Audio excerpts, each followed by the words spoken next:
Then the man goes downstairs, talks to the dog. The dog says, "Are you looking at me?" So he says, "No, I'm looking at your tail, the tail end of your weekend." Then the dog says, "Woof, woof." "Woof," he says. Good morning, good afternoon, and good evening. To you. Welcome to Smashing You English. and me together, woof, outside.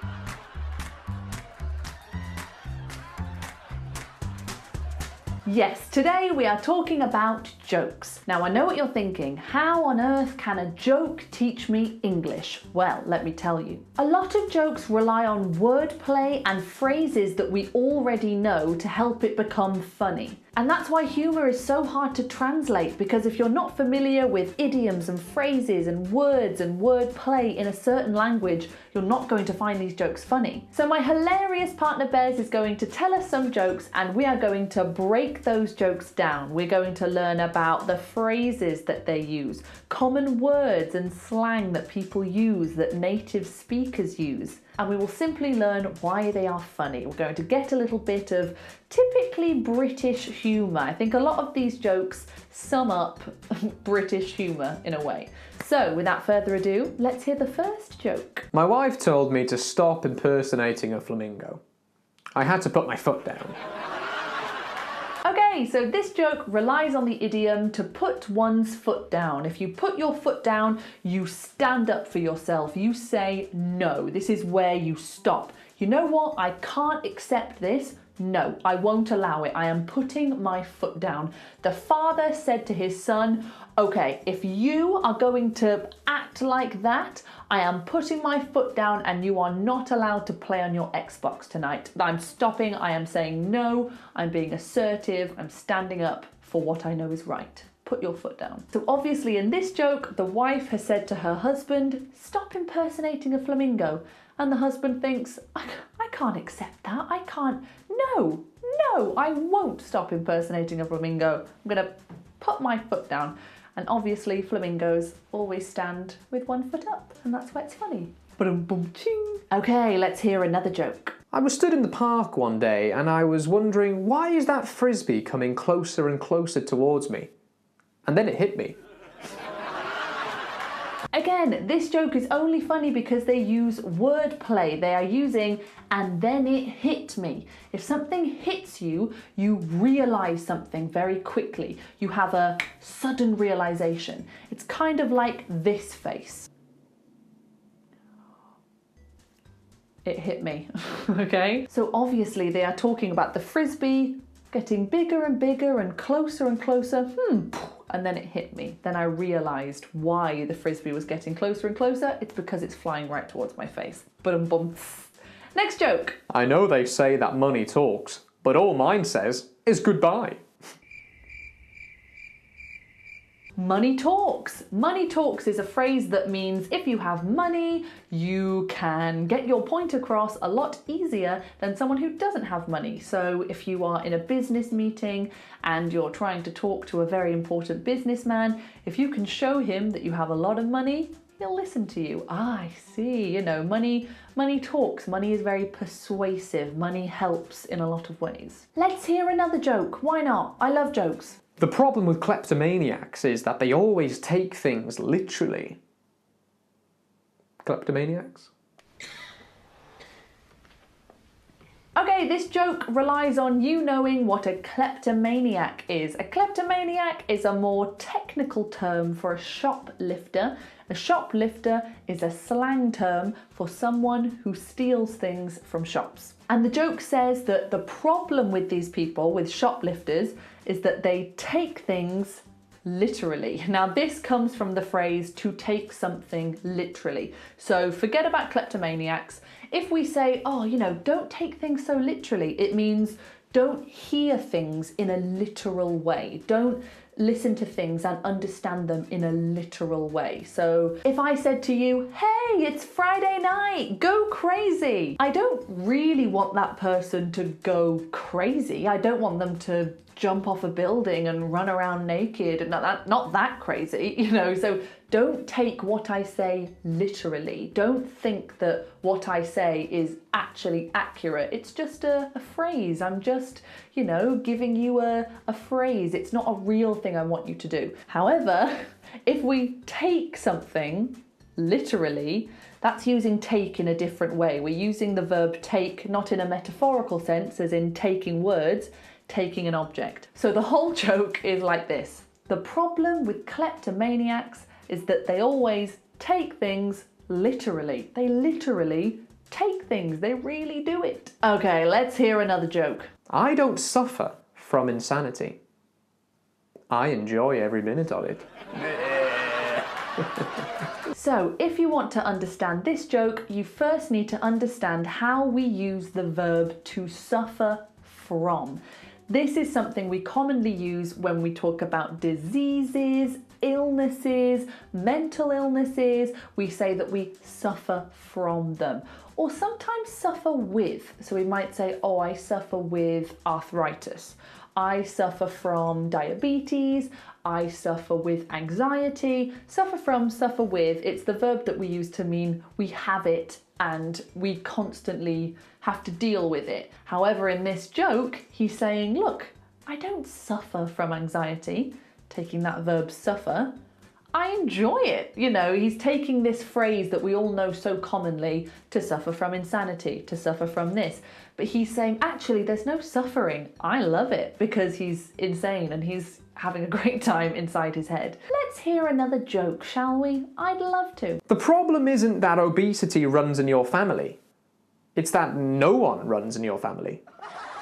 Again, to understand this joke, you need to know the phrase to run in the family. Something runs in the family. This means that a trait, maybe a gene or a hair colour or a personality trait, is common in your family. It happens with a lot of people in your family. So we might say, oh, curly hair runs in my family. We all have curly hair. My mum, my brother, it's in our family. And when I have children, they will probably have curly hair because it runs in my family. So with this joke, obesity, that's another thing that we can say runs in the family. You know, if someone suffers with obesity or struggles with obesity, that's another thing we can say. If someone struggles with obesity, they might say it runs in my family. All of my family are obese. But he's making a joke of saying that, yeah, it's not a problem that obesity runs in your family, it's that no one runs in your family, using the literal verb to run. You see? Comedy can be translated. I'm not sucking the fun out of these jokes at all. Okay, let's move on to another joke. The future, the present, and the past walk into a bar. Things got a little tense. I like this one because I'm an English teacher. If you've been watching the videos on my channel, you should understand this one. Obviously, the present, the future, the past, walk into a bar, they are all tenses, they're different tenses, so things got a little tense. Now we're using the phrase to get tense, to feel tense. If something feels tense or if something gets tense, the atmosphere feels very awkward, a bit scary. You don't know what's going to happen. You're a bit worried about, you know, maybe the future and the past will fight. Tense is nervous for what might happen. That kind of feeling. Okay, we have 3 more jokes to go. Let's go. I've decided to sell my Hoover. It was just collecting dust. Hoover? Vacuum cleaner? Collecting dust? Okay, first off, I'm going to be really boring and teacher-like, and I'm going to say that, look, he's used the present perfect. I've decided to sell. I have decided to sell. Why? Because it's a decision that he made in the past, but the results of that are still happening now. It's a recent decision. He hasn't sold it yet, but he's still got that decision in his head. It's recent, it's relevant now.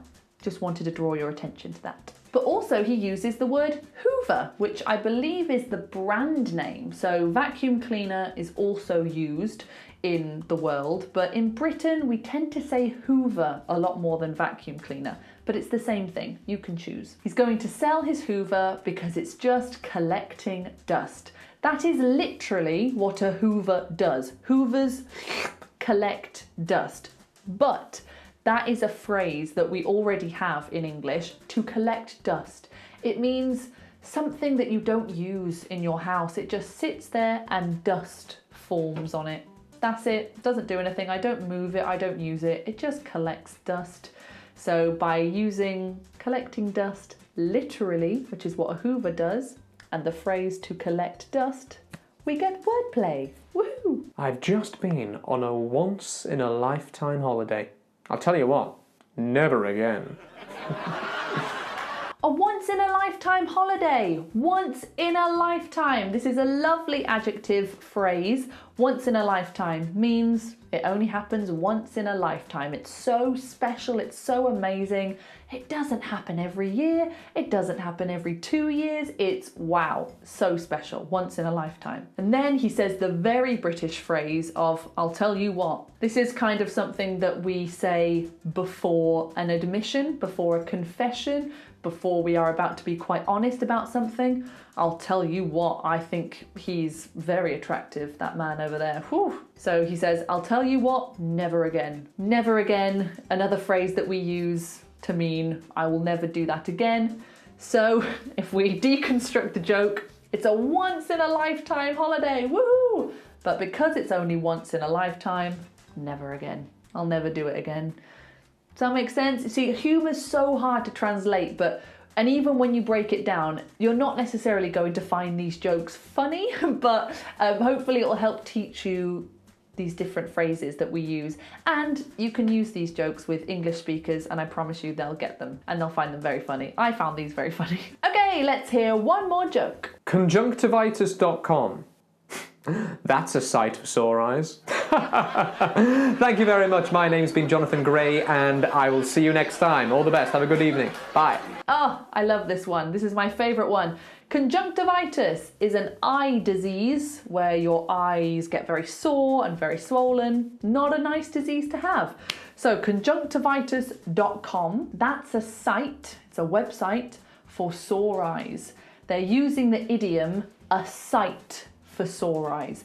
Now we use a sight for sore eyes for someone who is beautiful. Oh wow, you look amazing. Oh, you're a sight for sore eyes. Look at you. You're a sight for sore eyes. But we mean a sight, something that we see. He's saying that conjunctivitis.com is a site, S-I-T-E, for sore, ow, eyes. Does that make sense? So this is why jokes are so hard to understand if you don't speak the language, because listen to how many different layers there are. It's like, okay, you need to understand the words, you need to understand the structure, but also you need to understand this idiom and this phrase. There's loads of things that you need to understand to get these jokes. But it's not impossible. It's not impossible. If you can break them down, figure out what the different phrases mean, you should be fine. So take these jokes, use them in your meetings or with an English speaking person, and you'll get a lot of laughs, I'm sure. Thank you so much for watching. If you enjoyed this video, please give it a like. And if you want to follow us on Instagram, you can do so there. If you want an online one-to-one English lesson with me or my partner Bez, then you can do so down below. Thank you so much for watching, and I'll see you next time. Ta-ta!